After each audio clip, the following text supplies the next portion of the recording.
Екеуі мына артқа барып жатыр, бір нәрсені обсуждать етеді постоянно. Одан кейін кеше мына жерде Ғалымжан отырды, мына жерде Аяу отырды да, арқасына қарай береді. Аяуға қарап, екеуі білмеймін көз атысып отыр, мына бір нәрсе қылып отыр. Негізі бұл нәрседе бір нәрсе бар деп ойлаймын. Шолпан айтып жатыр, жаңа енді Сандуғаш сіз айттыңыз ғой, айтып болдыңыз ба? Әлде ойыңызды аяқтайсыз ба? Жоқ, құрбыларына да айтқызып шығарып жүргені рас қой? Ғалымжан шығарып жүрген нені? Бұл нәрсені мен өзім бірінші рет естідім ғой Сандуғаштан. Қашан мен Аяулды попросить Ғалымжан, сіз өткен жолы айтып қалған едіңіз ғой? Қай кезде айтып? Құрбылары айтады маған Аяулымнан. Ол кезде, иә, біз клубқа барған кезде айтылған сөз. Сонда айтып отырсыз ба? сол құрбыларын айтқан сөзін өзіне айтып жатырмын. Иә, сол қашан атам заманда болған нәрсе неменеге қазір айтып отырсыздар?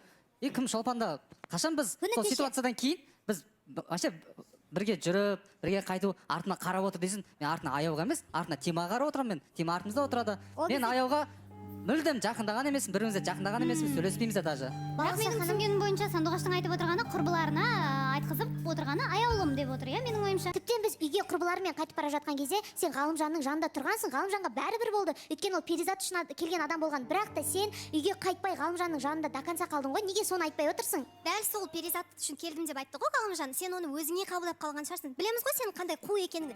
Натопашылымен бірге билесем, мен оны видеоға түсіріп, бәріне дәлел болсын деп біз бірге екенімізді салып қойдым. Ал сен отырып алып, бірге қасынан шықпай жақын отырғанды мен де көргем, менде де видео бар. Мен Ғалымжанның жанында отырмағанмын. Ғалымжан екеуің бір столда отырғансыңдар жаным. Ғалымжан, өзің айтшы, сен клубқа не мақсатта келдің? Кімге бірінші жазың, соны бәрін айтшы. Сен өзің құрбың арқылы сұрап, өзің негізі сұрағың келді соны, бірақ құрбыңа айтқызып, Сандуғаш, осындамын ба, Ғалымжан мені жақсы көре ме деп айтты ғой өткен жолы. Сандуғаш, өтірік әңгіме айтып қажет емес. Ғалымжан маған айтқызғансың. Аяулым, Ғалымжан мені жақсы көре ме деп.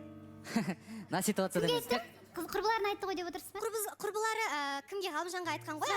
Сіз араларыңызда не бар дегенде? Араларыңызда Аяулымды жақсы көресің ба деп. Оны мен айтқызған жоқпын. Мен құрбыларыммен ондай Ғалымжан жайлы темада жемеспін. Қатысушылар түсінбеймін дейді. Аяулым, енді біз де сен түсінбей жатырық. Дәл солай бар ғой. Енді алаңға не обязательно жаңа тамақ пісіріп апару бар ғой. Просто сатып алсаң да бір супты еш қылмайды деп ойлаймын. Мен сатып алуға сенің нең жетеді ғой. Осы жерде енді Сандуғашпен ешкім араласпайды дейді да. Осы жерде Сандуғашпен дәл осы жерде парочка болып киноға барғаныңыз есіңізде ма? Аяулым, өзі екеу құрбы болып неменеге енді Сандуғашпен ешкім араласпайды деп отыр. Екеуің бардыңдар ғой сол жерде. Айжан, ол 2-3 ай бұрынғы әңгіме ғой. 2-3 ай емес, ол қыркүйек кезіндегі әңгіме. Жоқ, енді сонда Сандуғашпен киноға барып аласына, бұларға уже сенбейтін болдым, балаусақаным. Осы жерге келеді да бір-бірімен жаңа неше түрін жасап алады, жаңа сағыз осы жерде ойнатады да, сыртта бәрі сөйлеседі қыздар ше. Мен кәдімгі сосын отырады да, мынау кім өтірікші? Айжан өтірікші дейді да, сыртта бәрі 200 таза бар ғой. Араласып, құрбы болып, кәдімгідей бір-бірімен жүреді. Мен бұларға уже таңғалмайтын болдым бар ғой, уже мен жағам ұстаймын сыртта бар ғой. Бұлар қалай бір-бірімен бет жүріс, жаңа беттен алып төске шауып деген сөзді бұлардан үйрендім бар ғой осы. Енді мен таңғалып отырғам, Сандуғаш деп жатсыңдар, Сандуғаш экспресс осы жерде сөйлеп жатыр. Білмеймін не себебі екен, кешеден бері сөйлеп жатыр. Уақыты болмай жатыр, Сандуғаштың уақыты аз болып жатқан сияқты. Не болып жатыр, Сандуғаш, айтып кетші. Мен ойлаймын, неге үйтіп шыр-пыр болып жатыр деймін, бірақ 200-ді деп алып кішкене сол сөзді айтатындай бір сізде қасиет болу керек сияқты. Шолпанмен дос болып, Шолпанның үйіне барып шашын боятып жүрген кім? Айжан бұл жерде сыртта бәрің дос болып деп өтірік айтпай қойыңызшы. Мына жерде барлығына өзінің мұқтаждығын көрсетеді екен да, барып мынандай боянғыш бере тұрыш, мынаны бүйте тұрыш, келіп алып қасымызға жылы сөйлейді екен да, эфирге келіп нағыз 200-ді киіп отырған мына сіз Айжан.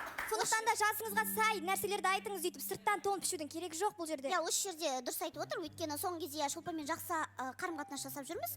Неге десеңіз, енді негативті екеуміз айтамыз ғой, енді негативтар дос болады деген ойдам. И сосын жаңағыдай неге олай қарым-қатынас, неге бұл жерде көрсетпейміз қатысушылардың арасында қарым-қатынасымыз, өйткені арамызға от салатын адамдар пайда болады. И сосын сол үшін біз жасырынды түрде осындай дос болып жүргеніміз бар. Мәжбүрміз дейсіз. Пранк деді, енді контент деді, жасы 30-ға келіп жар іздейтін бағдарламада контент, монтент деп жүретін жаста емессің, Тимур. Енді білмеймін енді бар ғой. Мен ол қыздың өзіне де айттым, егер де ол гүлді саған Тимур сыйламаса, араларыңда еш нәрсе жоқ болса, ол видеоны өшіре сал дедім. Я деп өшірген сымақ танытқан, бірақ архивке салып қойғанда, кеше 2 күн бұрын қарасам, қайтадан ол видеоны шығарып қойыпты. Сол мен енді білмеймін, енді сыртта өздерің қосыла ұйымдастырып жүрсіңдер ма, мен түсінбедім. Ғалымжанда ма, Нұрсұлтанда ма, түсініп біле алмай қойдық біздер. Мен тек қана өзімді жақсы көремін. Иә, мені жақсы көрсін бәрі. Иә, Перзат, сізге сұрақ. Топ 3 сымбатты жігіт. Сізге қиын болатын сияқты бұл сұраққа жауап беру. Эрнар, Ну, не Галымжан. Нұрсұлтан, Ғалымжан, Ернар.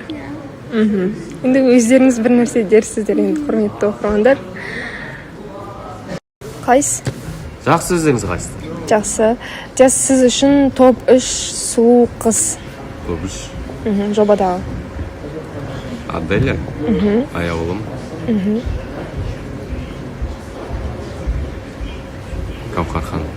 Талқар. Неге ол жерге қарап айттыңыз, мына жерде отыру? Аяқта отырғаны үйден қалған.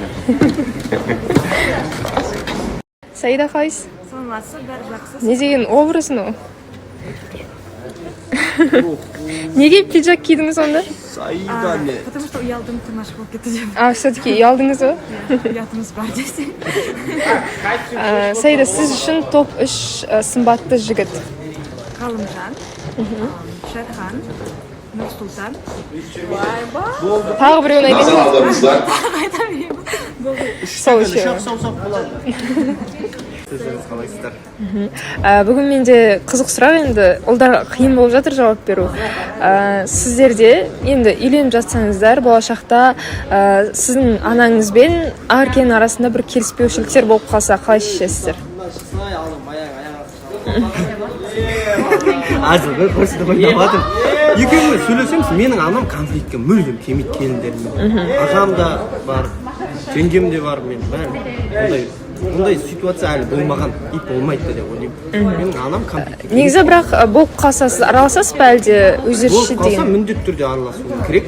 Екі жақпен өзім бөлек-бөлек сөйлесіп шешіп беремін. Екінші сұрақ Нұржан сізге арналған.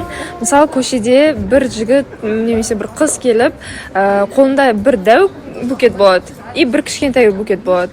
Қайсын анаңызға, қайсын қызыңызға бересіз? Әрине анама үлкенін беремін. Ол кісі мен өмірге алып келген, бұл кісіге басым табылады беруге. Бірінші Мына жақта не болып отыр? анама берем, одан кейін бұл кісіге де өндіретеміз ғой. Сіз ондай жауап қанағаттандырады ма сізді? Пока что да. Пока что. Негізі сіздің ойыңызша қандай болу керек? Жоқ, жарайды, бір кішкентай букет пока что пойдет, сосын бала туып бергеннен кейін уже только үлкен принимается. Есіңдер ма? Мен таңертең 6:30-да тұрғаннан ұйықтаған жоқпын әлі. Ояумын 6:30-дан бері. Түнде 3:30-да ұйықтап қалдым, 6:30-да оянып кеттім. 6:30-дан бері қарай ұйықтай алмай жатырмын. Ысылап, мана деген жаман ысылады менде бар ғой. Терезе ашайын десем қасымда Айлар жатты ғой, мана енді сабақта 10:30-да тұрамыз ғой. Сол үшін терезе ашқан жоқпын ғой. Бақсыдым, ю-май, қайта затқа барып, туалетке барып, кіші дәретім тоқтамады. Терледім. Енді міне жаңа біразда. Сәлем достар. Арнаға тіркеліп, лайк басып, комментарий жазып, өз пікірлеріңізбен бөлісе отырыңыздар. Тығып отырған сияқты.